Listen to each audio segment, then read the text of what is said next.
so we have circuit 1 is 2 moves in the room, 1 move out here. Circuit 2 is this middle board. Circuit 3 is over here on this last board. We do 2 times of a circuit. So circuit 1 twice, move on, do circuit 2 twice, move on, do circuit 3 twice, move on, work through that for the 45 minutes. 2, 2, 2. Today is core and cardio day.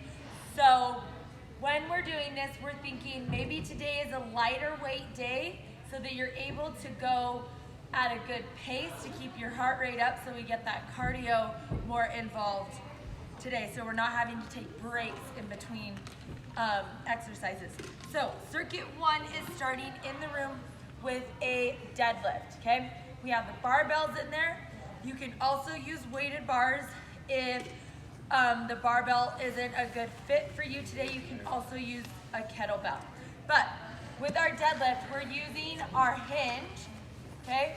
And we are tensioning our hamstrings and our glutes. And if we do it more of like a Romanian deadlift, which is more of a straight leg, we're gonna actually tension and want to use a little bit of our lower back. So we're pulling our core in, okay? And we're coming down. Bar travels close to our body as we tension those hamstrings. You can almost, kind of like with our good mornings, think of squeezing that nail with your glutes, okay? Kind of the same thing. And we're gonna travel that bar close to our body as we come up, okay? You can do that. If you prefer more of a traditional deadlift, you can get more of a bend in your knees, okay? As you keep that chest a little more lifted, and again, you come straight up, using more of those glutes, more of those hamstrings. So, decide which one feels best to you. Then in there we have a ring assisted jump squat. So you're gonna have both rings out in front of you, okay? You're gonna sit down like you're in a chair, and then as you pull those rings, you're jumping, okay? So those rings are just helping you get a little more height and be a little more rhythmic with your jumping, so you're not taking a break, doing 5 and taking a break, that you're able to do all of them as you jump and come back down into that squat. Last move out here is just a wall ball slam. So you're gonna grab a wall ball, put my phone on it. When you get to the top of this wall ball slam, come up onto your toes and then slam. So we wanna get a full extension. So we're here, up onto our toes, okay, and then slam all the way down as you empty out that core with your exhale.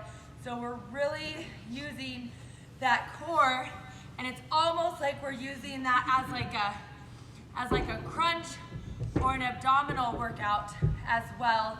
And then come back up, overhead, slam, catch, start again. You have 10 of those. So 12 deadlifts, 12 ring things, and then 10 of those. Circuit 2, we start with a plate weighted bear crawl. And you know, I say it all the time, I love plate weighted bear crawls.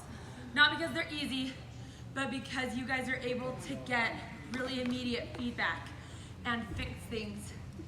Because the plate tells you what your body's doing, okay?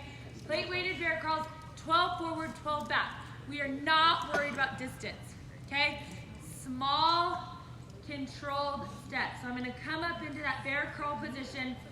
I'm really using my core, pulling in that belly button, using that TBA to wrap my core, and I'm gonna go forward, opposite hand and foot, trying to come up at the same time and come down at the same time so that plate isn't being rocked back and forth, okay? So again, you'll have much more control if your steps are small and rhythmic rather than trying to take these big, long, lanky steps. It's not about distance, quality over quantity is what we're looking for with plate weighted bear crawls. Second move here is a kettlebell skater toss. So with this, start opposite side. So if the kettlebell's on my right side, I'm gonna step out with my left to start. Swing, and then switch, and you're gonna together, apart. 1, 2, 3, 1, 2, 3, and you're gonna do that. Switching hands at the top, okay? And it's almost like you're doing a side lunge on that outside leg every time. So you're here, okay? Switch, 1, 2, 3. Use that hinge, but don't go too far down, okay? You have 16 of those. Okay, then you grab maybe a windmill, maybe a dumbbell, maybe a kettlebell. Oh. Guys, it's Thursday. I almost made it a whole week. Okay, we're doing a windmill. We're gonna start this one body weight today, just to kind of make sure that we're doing things right and we're not gonna hurt our lower back or our hips as we do this. So start with body weight and then work your way up if you want to add weight with the kettlebell. But windmill, okay, shoulder is locked out overhead. We're gonna have one hand, the opposite hand is going down towards that opposite foot. You're going to be rotating externally, looking up at that hand as you turn, okay?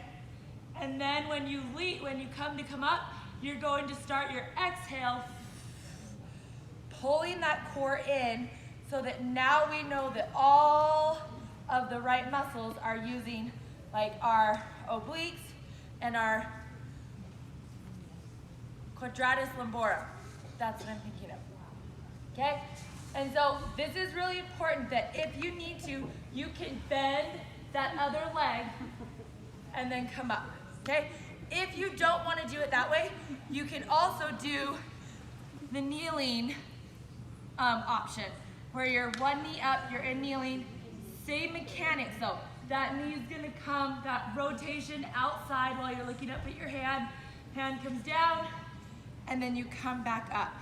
And then down to the ground, rotating, and then come back up. Again, today, because it's core and cardio day, everything should be pretty at a solid pace.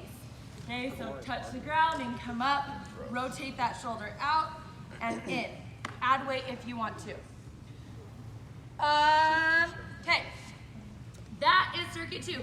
Circuit 3 starts with a dumbbell, non-gender specific maker. Called a man maker, but it's a man maker, but non-gender specific because why not? Okay, so starts out with 2 dumbbells, okay? Push up and then row, row, hop in, then you come into a squat clean, into a press. That's 1. Yeah. So here we go. Then you hop back out, you do your push up, and then you row, row, hop in. They come up to your shoulder, clean them, squat, and with the double press.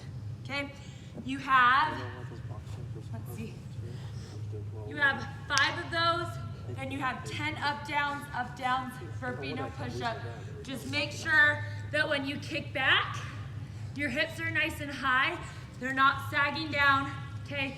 And then you're exhaling as you come in, making sure that your feet are getting underneath you so you can stand up in more of a squat mechanic rather than have this like bent over back using our lower back, okay?